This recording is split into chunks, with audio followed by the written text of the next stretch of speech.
waking up as a doormat husband in a predictable drama. No way. I was finished with that life. When the icy corporate CEO handed me divorce papers, I accepted them gladly. My single goal was to take the settlement money, retire young, and embrace a life of complete freedom. What she didn't realize was that I possessed knowledge of what was coming. While she would soon drown in corporate disasters, I would quietly climb to the top. Only then would she understand what she had thrown away. Sign these documents. $7 million. From this moment forward, we are strangers. In the frigid executive office, Isabella Thompson pushed a folder across her mahogany desk toward me. Her tone matched her personality perfectly, cold and distant. My name is Davis Miller. Just an hour earlier, I had been an exhausted office worker who collapsed from a heart attack in my cramped studio apartment. Now, I had become the spineless husband character from a ridiculous urban romance novel.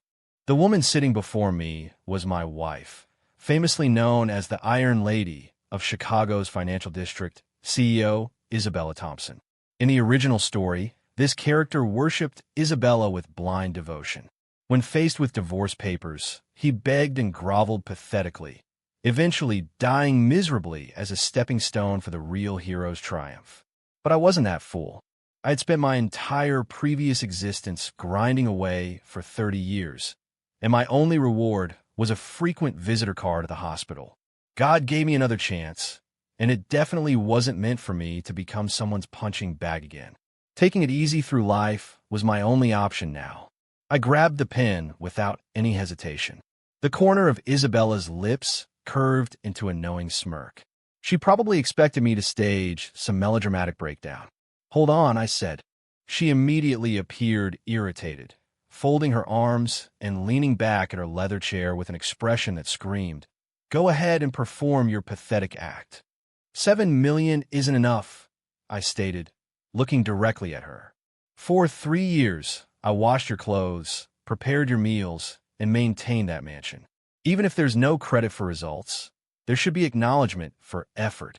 When you suffered from stomach pain at midnight, I ran 4 blocks through empty streets to get your medication. When you caught a fever during a rainstorm, I stayed awake watching over you until morning. Emotional trauma, lost income, wasted years of my youth. Calculate everything properly, and the compensation should be doubled at minimum, correct?" Isabella froze completely. For the first time, genuine shock appeared in her composed, calculating eyes. She had imagined 100 different reactions: tears, desperate pleas, even kneeling. But bargaining with her, like this was a business transaction, had never crossed her mind. 15 million, she said, her voice laced with disbelief. 15 million. I sign immediately and disappear forever, I replied with unwavering firmness. The office fell into absolute silence. Isabella's female secretary, standing behind her, opened her mouth to protest, but was silenced by a sharp glance from her boss. Isabella studied me, as though seeing me for the very first time. After a prolonged pause, she forced 2 words through clenched teeth: "Deal." She probably calculated that paying 15 million to eliminate an annoyance like me was actually a bargain. The secretary quickly prepared a revised agreement. I signed my name with confident strokes, tossed down the pen, and stood up. My movements were smooth, showing absolutely no reluctance. "Pleasure conducting business, Ms. Thompson," I said, extending my hand. Isabella stared at my outstretched hand, her frown deepening. She refused to shake it. Instead, she glared at me coldly. "Funds will transfer to your account immediately. Leave now." "Understood," I replied smoothly, withdrawing my hand and turning toward the exit. At the doorway, I paused and glanced back with a slight smile. "Oh, one more thing, Miss Thompson. Some friendly advice from your former husband. Stay away from that development project in the Riverside Quarter. You'll regret getting involved."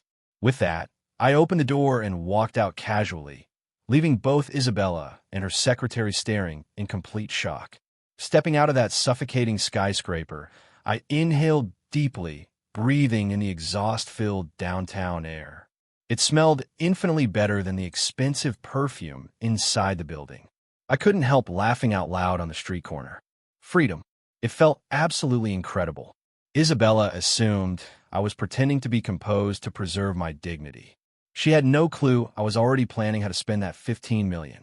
Purchase a small property, start a barbecue restaurant, sleep as late as I wanted every day, and count profits until my hands cramped every night. The perfect life was finally within reach. My phone buzzed. Bank notification. $15 million deposited. Isabella's efficiency was characteristically impressive. My first action wasn't searching for an apartment, but rushing into the nearest convenience store. Hey, sell me a Powerball ticket with random numbers and add the maximum multiplier, I told the cashier. I remembered clearly that, according to the original novel, today was the day someone would win a massive $300 million jackpot.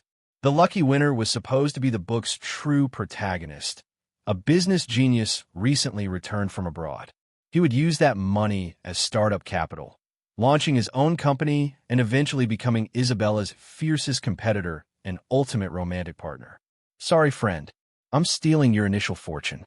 The clerk looked at me like I was completely insane, but efficiently printed the ticket anyway. I stuffed that thin slip of paper into my pocket, feeling like I was carrying my brilliant future. Next step, finding somewhere to settle down. I avoided the expensive city center entirely. Instead, I took a bumpy bus ride to the old industrial neighborhood in the east side. This area was scheduled for urban renewal in the novel. Isabella's company missed this golden opportunity, allowing the protagonist to purchase property cheaply and establish his reputation. On a street bustling with life and food vendors, I spotted a small storefront available for rent. Perfect location, affordable price. The landlady was a warm, chatty older woman. Seeing I was alone, she kept trying to set me up with potential dates. I politely declined with a smile, signed the lease decisively, and paid 3 years of rent up front. By the time everything was finalized, the sky had darkened. I found a roadside food cart and ordered a greasy burger with a cold beer. The steaming burger, paired with ice-cold beer, made me sweat, but I felt wonderfully content. This was genuine living. In Isabella Thompson's sterile mansion, I had consumed tasteless nutritional meals for 3 years, until my taste buds practically died. "Sir, here's your order," a familiar voice said above me. I looked up and froze. Isabella's personal secretary, Emily, stood there holding a food tray, looking at me awkwardly. Behind her, next to a broken-down silver Mercedes, Isabella stood with her arms crossed, her expression icy. The street lights created a cold halo around her figure. What a small world. Ms. Thompson's car broke down. I stated the obvious, taking a huge bite of my juicy burger and speaking with my mouth full. Emily nodded, her expression conflicted. Waiting for roadside assistance. Didn't expect to encounter Mr. Miller here. Her eyes swept across my burger and beer with obvious pity. To her and Isabella, leaving the Thompson family meant I could only afford this kind of impoverished existence. I didn't care at all. Instead, I smiled at her. "Want some? This place makes excellent food." Emily looked even more uncomfortable. At that moment, Isabella walked over. She wore a sharp navy suit with high heels, each step seeming designed to crush someone's spirit. She looked down at me and the cheap food before me, making absolutely no attempt to hide the contempt in her eyes. "Davis, is this the life you wanted?" she asked coldly. "Absolutely," I replied, taking a long drink of beer and burping. "Free, comfortable, no need to constantly watch my behavior. It's fantastic." Isabella's eyebrows knitted together tightly. She had imagined me suffering after our separation, but she never expected me to appear so genuinely at peace. It gave her an unsettling sense of losing control. "What did you mean earlier about the Riverside Quarter development?" She changed subjects, her voice still chilly. "Exactly what I said," I replied, picking up a French fry. "New environmental regulations are coming soon. All high-pollution construction projects will be halted indefinitely. If you invest now, you'll be throwing billions into a black hole." This was a crucial plot point from the novel. Isabella would misjudge this project, severely damaging her company significantly and giving the protagonist his opportunity to intervene. Telling her was my way of repaying the financial support of the past 3 years. Isabella's eyes flickered with something unreadable. She didn't believe me. Or more accurately, she couldn't believe that a husband she had discarded could possess any legitimate business insight. "Stop playing games," she scoffed, turning away sharply. "My decisions don't require your commentary." I shrugged casually. "Whatever you choose." I've said what I needed to say. Believe it or not, it's not my money being wasted. The tow truck arrived and hauled away the expensive Mercedes. The world finally became peaceful again. I leisurely finished my meal, humming a tune as I strolled back to my soon-to-open restaurant. My phone screen illuminated. Lottery results announced.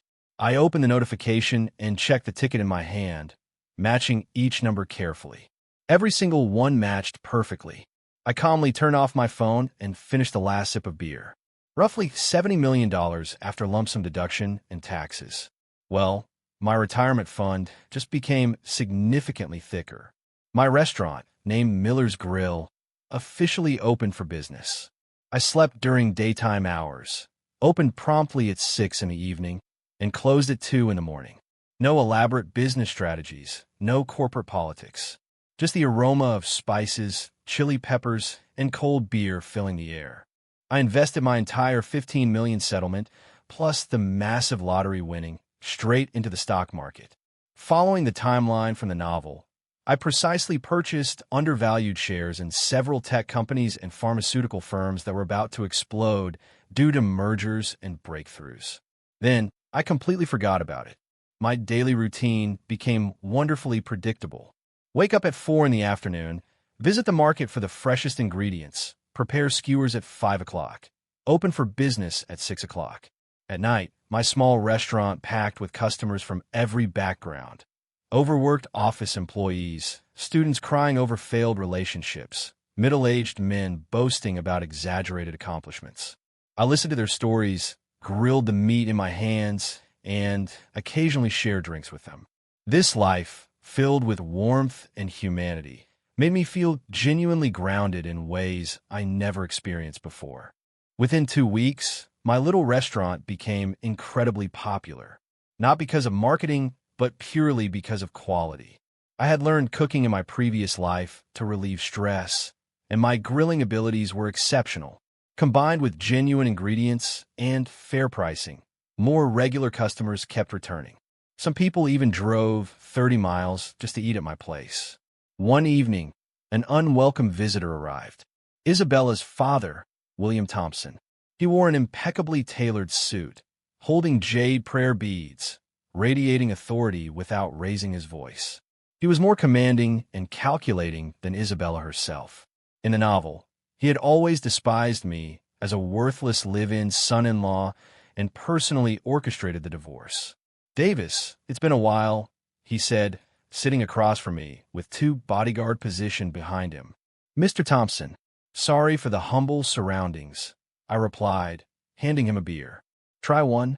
He waved it away dismissively, his sharp gaze scanning my modest restaurant. "I heard you and Isabella separated." "Yes, a mutual divorce," I confirmed.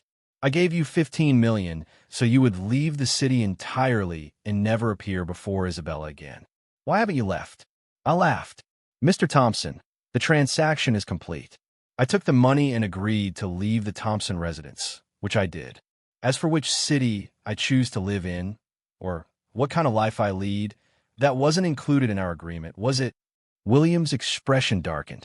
He hadn't anticipated that the young man who once trembled in fear before him would speak so boldly now. "Young man, don't become too arrogant," he said, tapping the table sharply. "I understand you harbor resentment, but you and Isabella exist in completely different worlds. Leaving her benefits everyone." "I completely agree," I replied, opening a beer for him and sliding it across. "That's precisely why I accepted the money and left. I'm living quite happily now, and I hope nobody disturbs my peace." William stared at me intently, attempting to find cracks in my facade, but he failed completely. My face showed only calm composure and mild annoyance at having my peace interrupted. "The Riverside Quarter development. You told Isabella to abandon it." I nodded. "Why?" he demanded. "Like I said, friendly advice. That's simple." William fell into thoughtful silence. Just 3 days ago, the strictest environmental enforcement action was suddenly announced for the Riverside Quarter Project Zone. All construction was immediately halted for investigation.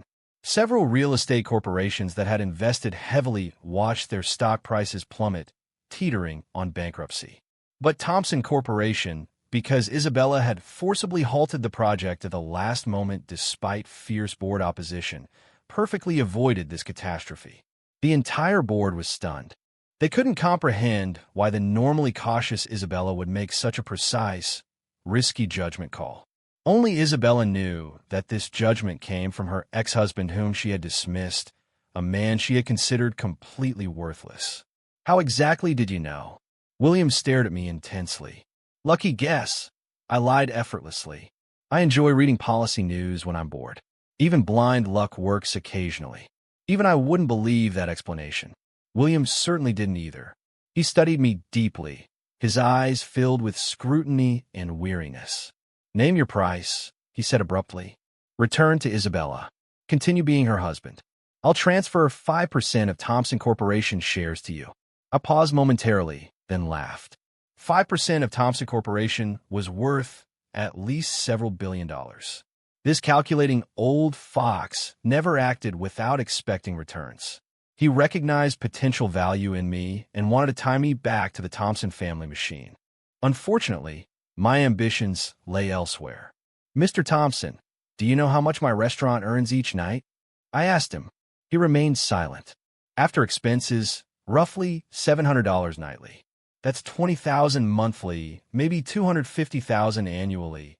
I calculated on my fingers. "It doesn't compare to your shares, but it's happiness money.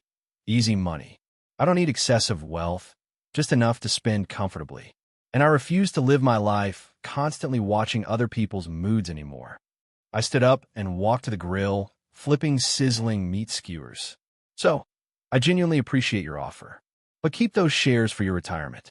My small business doesn't require your concern."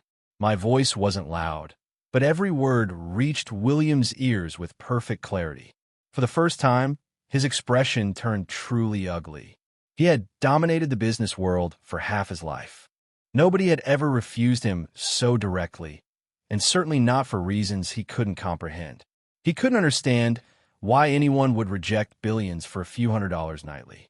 "You will regret this decision," he stated coldly, standing up and leaving with his bodyguards. I watched his retreating figure and smiled. "Regret?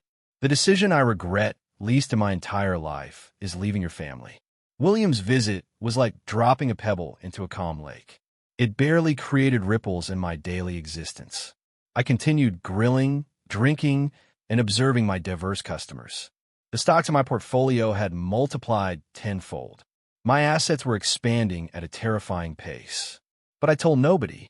I still wore $20 t-shirts, rode a second-hand electric scooter, and haggled with market vendors over cents for vegetables. One afternoon, a special customer entered my restaurant. A young man wearing a checkered shirt and black-rimmed glasses walked directly toward me. "Excuse me, are you Mr. Davis Miller?" he asked. I nodded. "I'm Nathan Wells," he introduced himself, reporter for Business Insider magazine. My heart skipped a beat. This was inevitable. Eventually, my extraordinary performance in the stock market, though carefully hidden, had attracted attention. "Nothing worth interviewing here," I said while flipping skewers. "I'm just a grill cook." "Mr. Miller, you're being modest."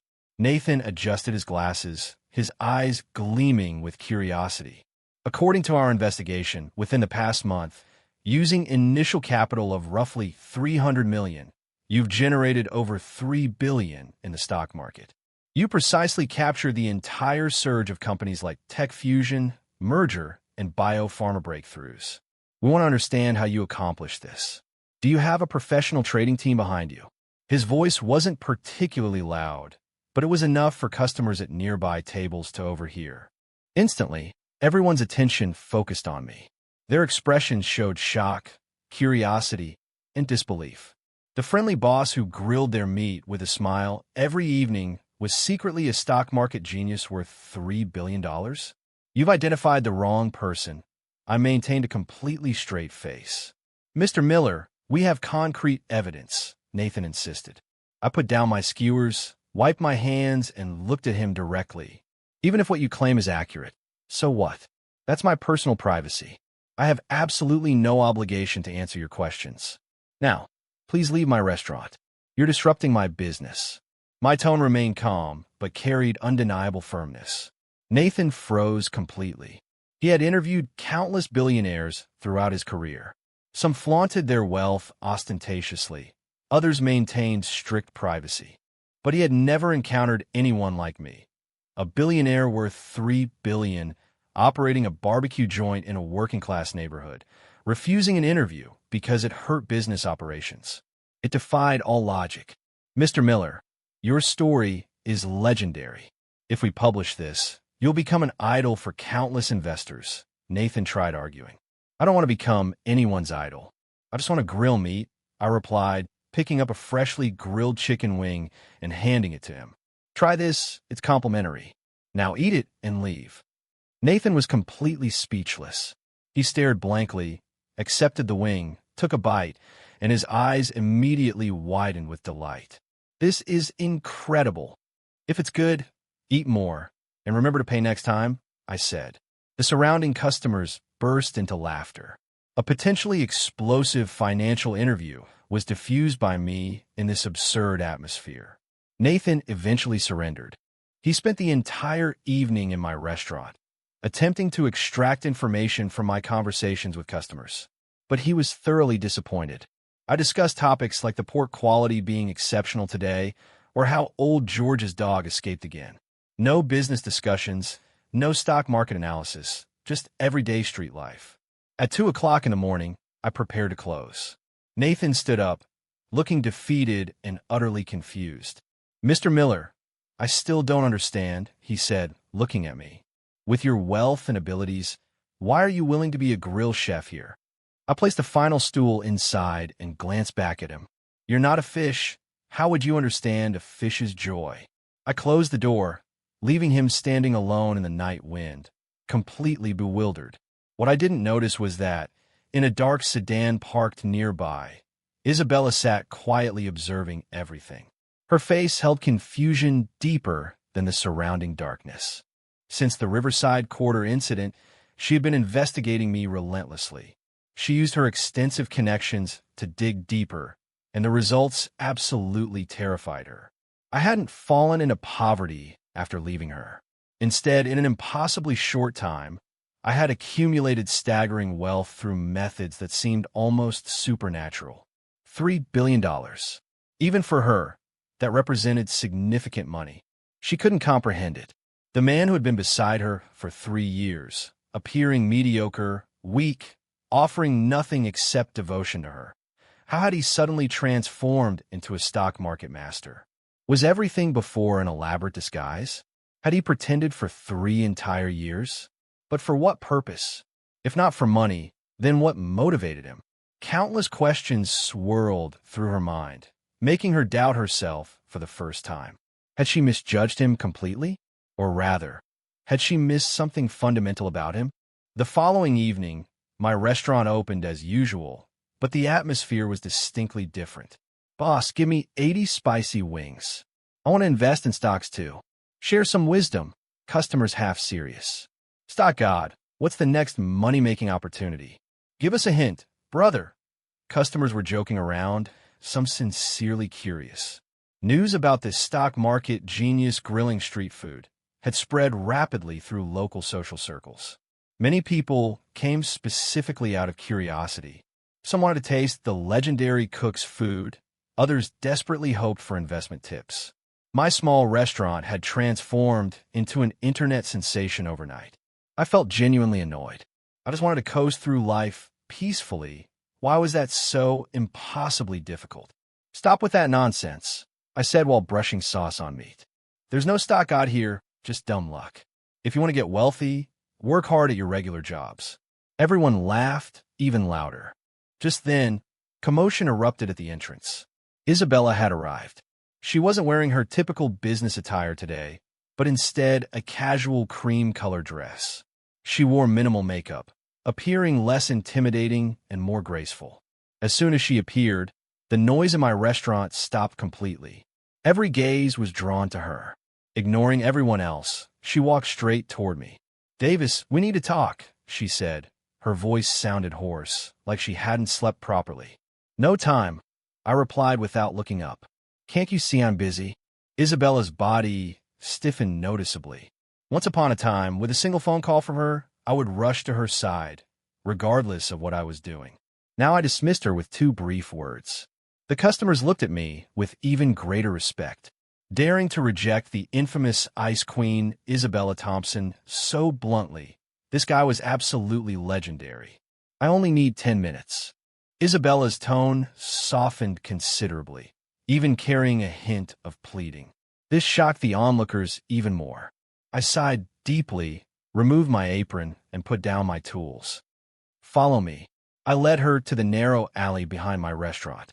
It was cluttered with storage boxes and smelled of damp pavement. "Speak. What do you want?" I leaned against the wall and lit a cigarette. "The $3 billion. What's the real story?" Isabella got straight to her point. "Good luck. Bought some stocks. They increased in value." I downplayed it. "Luck?" Isabella laughed bitterly. "Davis, how long will you continue lying to me? Have you been pretending from the very beginning?" "Pretending what?" I countered. "Pretending you love me? 3 years ago, I genuinely did love you. But feelings change, especially after being completely shattered," I stated plainly. Isabella's face went pale. "Then why did you suddenly become so capable?" she demanded. "Because I realized something important?" I flicked cigarette ash. "Being someone's doormat has absolutely no future. Instead of wasting time trying to please someone incapable of loving me, I should invest that time in making myself comfortable." "So this is your true self? A deeply calculating man who can pretend for 3 years for money?" Her voice trembled slightly. I laughed outright. "Miss Thompson, are you confused? First, I never asked you for a single cent. You were the one who offered that $15 million as a severance package. Second, every dollar I made afterward has nothing to do with you. Third, and most importantly, there is nothing between us now. In what role are you interrogating me? As an ex-wife who bought my departure like a business deal?" My words hit her like a series of invisible blows. She had no response. For a moment, even she could not explain why she felt entitled to question me. She was my former spouse, the one who had crushed my pride and paid me to disappear. The alley's dim lighting made it hard to see her face clearly, but I could feel her shoulders trembling. "The Riverside Quarter Project and those stocks. Can you see the future?" she asked suddenly, the question sounding absurd even to her. I fell silent. I could not reveal the truth, yet I no longer wished to spin lies. My silence was enough. To Isabella, it was confirmation of her wildest suspicion. She swayed slightly and leaned back against the cold brick wall. That possibility was more terrifying to her than me earning billions. A man who could anticipate the future. She had once had such a person by her side, but pushed him away with her own hands. He had treated him like a burden, a piece of trash, someone to dismiss with money. "If you truly have that kind of ability, why did you stay with me? Why endure 3 years of humiliation?" she whispered. "Because I loved you," I replied, extinguishing my cigarette. My voice was calm, as if narrating someone else's story. "Back then, I believed that as long as I stayed with you, a bit of suffering meant nothing. I thought you would eventually see my worth. Then I realized I was wrong. You couldn't see it, and you never wanted to. So I got tired, and I let go." Each sentence cut into her like a blade. She had always felt I was unworthy of her. Only now did she realize she had never looked at me properly at all. She had mistaken a diamond for a shard of glass. "Davis," she breathed, her eyes glistening. "Can we go back to how things were?" I looked at her, the woman I had once revered, the woman who made me feel small and invisible. Now she stood before me stripped of her armor, revealing vulnerability. A month ago, I might have been overwhelmed with joy. Now my heart was utterly calm. "Miss Thompson," I said, returning to the formal address. "Do you know the 4 words I hate most in this life? Back to how? What's broken doesn't return to what it used to be. We can't go back." Without another word, I turned and walked back toward my lively restaurant. leaving her alone in the shadowy alley to cry quietly. Isabella's appearance changed nothing in my daily routine. I continued grilling my skewers. She remained the distant queen of the corporate world. The only difference was that more luxurious vehicles now appeared near my street. Sometimes her car, sometimes Williams. They never came inside or spoke. They simply parked down the road, watching from a distance like silent sentries. I chose not to care. My life was thrust into the spotlight once again because of an accidental live stream. A food vlogger named Lily wandered into Miller's Grill one evening. She ordered a table full of food and was utterly stunned by the taste, screaming excitedly to her viewers, "Everyone, I swear, this is the best barbecue I've ever eaten. Look at this." Relaxed, good-looking, and cooking like a pro. "He's like a model wasting away behind a grill," she shouted into her phone. Her stream had a huge audience. Tens of thousands watched live as she devoured wings and skewers at my place. Then, something unexpected happened. A drunk customer, eager for stock tips, began harassing me. After I turned him down, he became loud and aggressive. "You're just a grill guy acting like some big shot. So what if he got lucky with money? What makes you so special?" he shouted, slamming his hand on a table. Before I could move, several burly men at a nearby table stood up. The one in front was a construction foreman and one of my regulars, known to everyone as Big Rob. "Watch your mouth. Who do you think you're talking to?" Big Rob grabbed the drunk's shoulder and lifted him easily. "The boss is patient with you because he has manners. You dare cause trouble here, and I'll toss you out myself." The drunk instantly deflated. The entire scene was captured in perfect clarity by Lily's camera. Her chat exploded. "He has loyal customers defending him. This boss must treat people well. What a legend. Good looks, skill, money, and respect. Total package." Lily stared in amazement, then aimed her camera back at me. "Boss, are they all your friends?" she asked. "Just neighbors, regulars," I said with a small smile, handing Big Rob and his crew a few bottles of beer. "Even the relationships on the street feel this warm." "I'm jealous. This boss clearly has real charm," Lily said to her viewers. The live stream pushed my popularity to a whole new level. Barbecue King, street stock genius, the rich chef who refused to quit. One label after another appeared online. My little grill shop became the hottest hangout in the city. Every afternoon, a line formed outside before I even opened.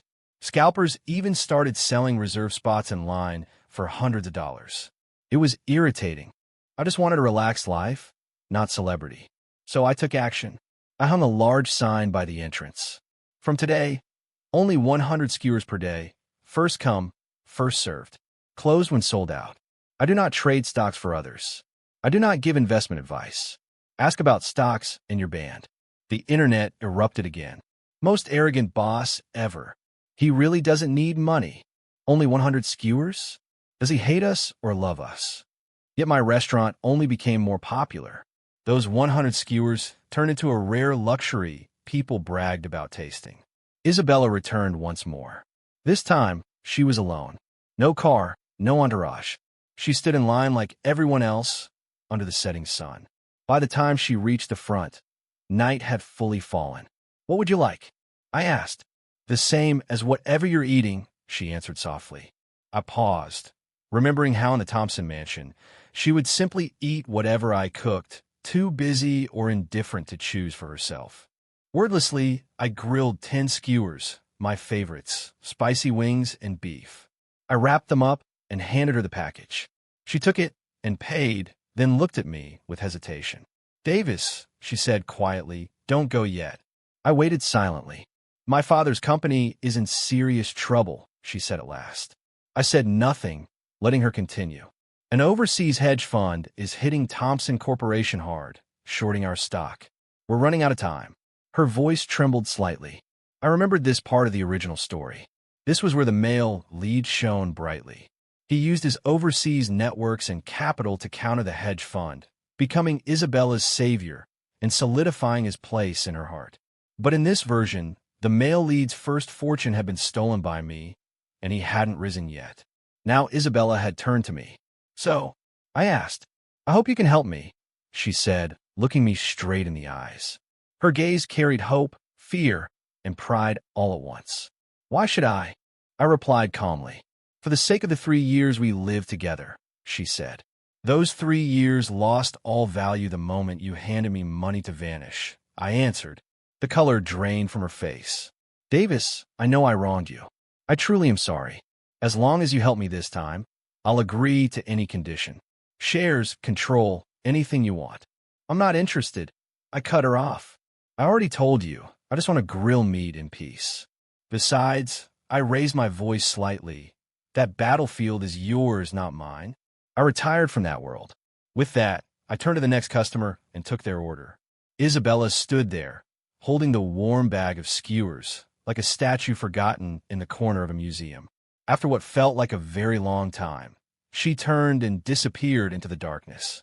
I knew my decision might be the final push that sent the Thompson empire over the edge. But I didn't care. I wasn't a saint. I wasn't anyone's hero. I was just an ordinary man who wanted to live on his own terms. The fate of others was no longer my responsibility.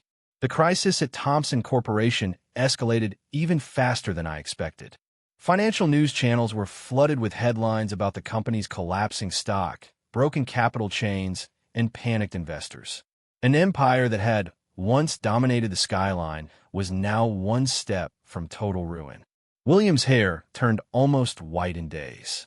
Isabella ran from one meeting to another, begging for support, but found only cold shoulders and closed doors. In business, when a wall starts to collapse, everyone pushes. No one wants to get crushed under falling stone. One night, after I finished cleaning and closed early because the stock supplies ran out, I saw a familiar silhouette at the end of the street near my shop's door. William Thompson. He no longer resembled a powerful magnate. His shoulders drooped, his back bent. He stood alone under a flickering street lamp, his shadow stretching long across the pavement. "Davis," he called when he saw me, his voice husky. "Mr. Thompson," I greeted. "Have a drink with me?" he asked. I hesitated for a moment, then grabbed 2 cans of beer from inside and sat with him on the curb. "It's over," he said after taking a long drink. A lifetime of effort turned into ashes. I stayed quiet, offering neither comfort nor judgment. Victory and defeat, those were the rules of the game he had chosen.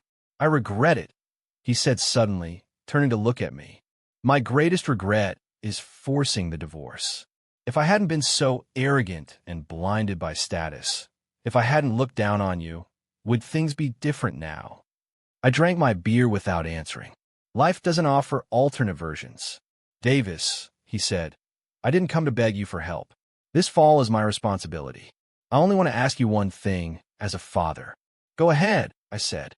"Isabella, she's been proud from the moment she could walk. This defeat is crushing her. I'm afraid she'll do something foolish. I hope you can go see her, talk to her. I know I'm in no position to ask you anything, but right now, you might be the only person she'll listen to." Then tears spilled down the face of a man who had once commanded boardrooms and entire markets. Genuine, helpless tears. I felt something twist inside my chest. I despised his earlier arrogance and prejudice, but the worry he showed now was real, undeniable. "Where is she?" I asked. "On the rooftop of our headquarters." "She's been there all day," he said. I stood up, finished my beer in one gulp, and tossed the empty can into a nearby bin. "Understood." I climbed onto my scooter and sped toward the city center. The cold wind slapped my face, but my mind felt strangely clear. I didn't know why I was interfering. Maybe it was the last debt of emotion I felt I owed. Maybe I simply didn't want to see a life in this way. The Thompson Tower was almost entirely dark when I arrived. Only the lights on the roof burned bright. The security guards barely glanced at me. William had obviously informed them not to stop me. The wind on the rooftop was fierce, making it difficult to stand upright. Isabella stood at the very edge, her light dress whipping violently in the air, as though it could carry her off at any moment. Her back seemed unbearably fragile. I approached slowly, stopping a short distance behind her. "Nice view," I said. She flinched and turned her head. When she saw me, a flash of surprise crossed her eyes, quickly followed by exhaustion. "What are you doing here?" she asked. "Came to enjoy the show?" "Yes," I replied, stepping up beside her and leaning against the railing. You can see everything clearly from here, especially the jokes. She ignored the jab, looking down at the sea of city lights far below. Do you know, I've been standing up here since I was a kid, she murmured.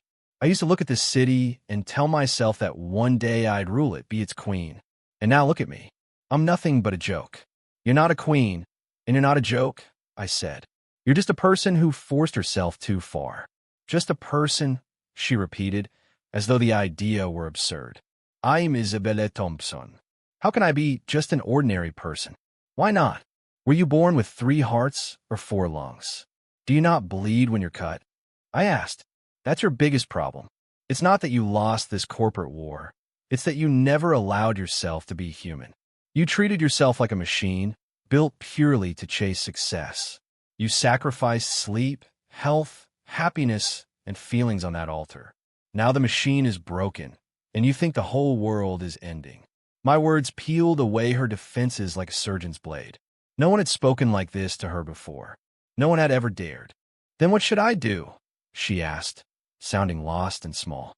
Well, you have 2 options. Jump and be done with it, or come downstairs and have grilled meat with me. I haven't eaten dinner yet, and I'm starving, I said.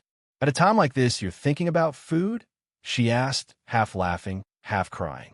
Food comes before everything else, I answered. You haven't eaten all day, have you? If you keep this up, you'll die of hunger before you even make a decision. A strange, broken laugh escaped her.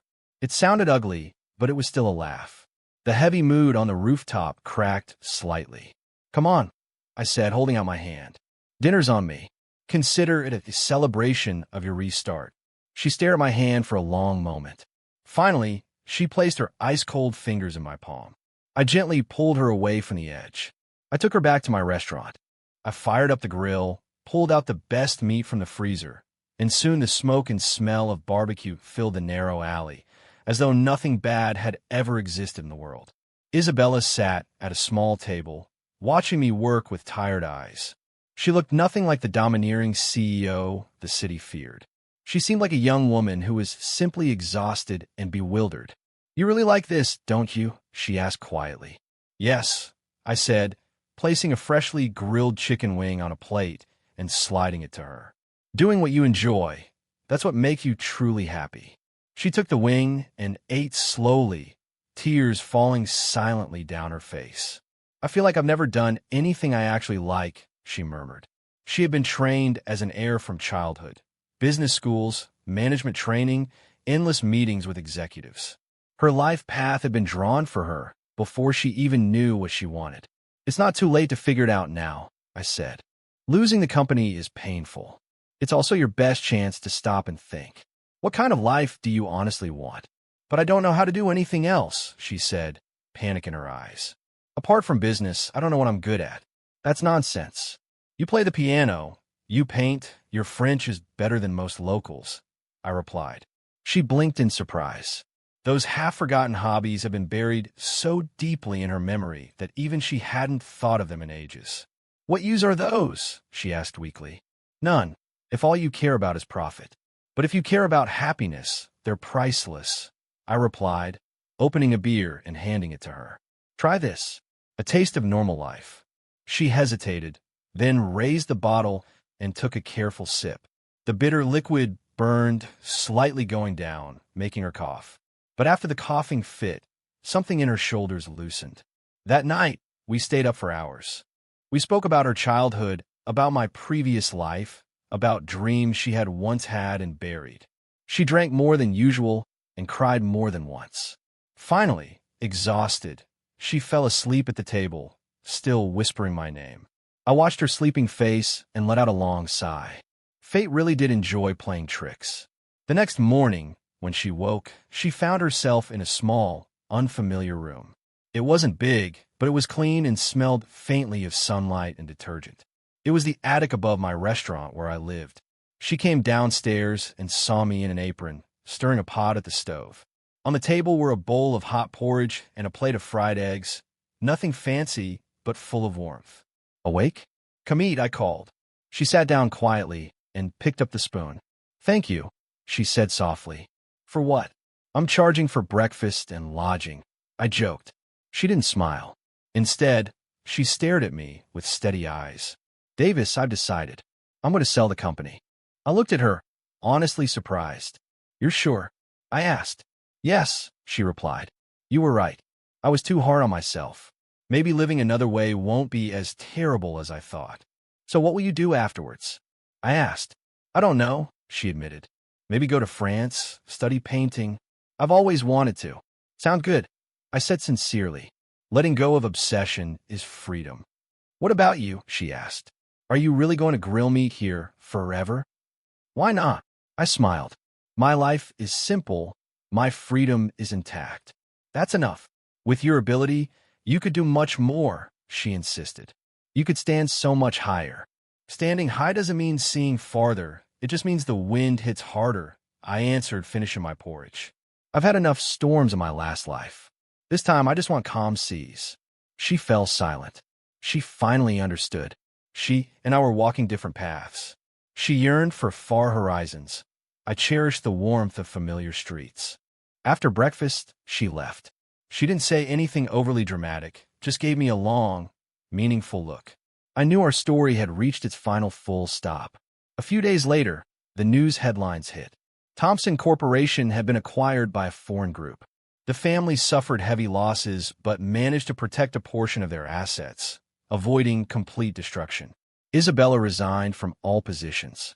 She disappeared from financial news entirely. Rumors said she had gone alone to France. My life returned to its peaceful rhythm. The restaurant remained busy, but I kept my rule, only 100 skewers per day. In my spare time, I went fishing, wandered through parks, or slept in the attic, letting sunlight warm my face. My investments silently grew. On paper, I became one of the richest people in the world. But only I knew that in the eyes of the city, I was still just Davis, the easygoing grill master on a narrow street. The days were good. A year later, Miller's Grill had become a local landmark. People came from everywhere, just to see if the legends about the mysterious boss were true. Yet my favorite moments remained the same, sharing small talk and jokes with the regulars. One evening, a familiar figure stepped through the door. Nathan, the reporter from Business Insider. He looked slightly older, but the determined glint in his eyes remained. Mr. Miller, long time no see, he greeted, taking a seat. Why are you here again? I grumbled. I told you already, no interviews. I'm not here to interview you, he said with a smile, sliding a magazine across the table. On the cover was a woman in a white dress, standing in front of an easel in a sunlit studio. Her expression was gentle and serene, her brush hovering above a canvas. It was Isabella. The headline read, "From Ice Queen to Artist of the Soul, the transformation of Isabella Thompson." I looked down at the photo for a long moment, then laughed quietly. Seems she found her own path after all. Nathan watched me closely. You're not curious how she did it? He asked. Not really, I replied. We're just two people walking different roads now. Nathan opened the magazine and tapped a paragraph. She mentioned you, he said. She said, there was someone who pulled me away from the edge and told me I could live like a real person. The paintings I create now are all a way of thanking him. I didn't respond immediately. I simply returned the magazine, picked up my tongs, and turned the skewers on the grill. Customers are waiting, I said. If you want to eat, place your order. If you want gossip, you came to the wrong place. Nathan laughed softly, shook his head, and ordered a plate of wings. The smoke rose, the meat sizzled, and the smell of spice spread through the night air. Out on the street, people laughed, argued, and shared their little victories and disappointments. The world kept moving. I remained behind my grill, living exactly the life I had chosen. Unhurried, filled with warmth and flavors, far from the storms of my past. And for the first time across 2 lifetimes, I felt completely at peace.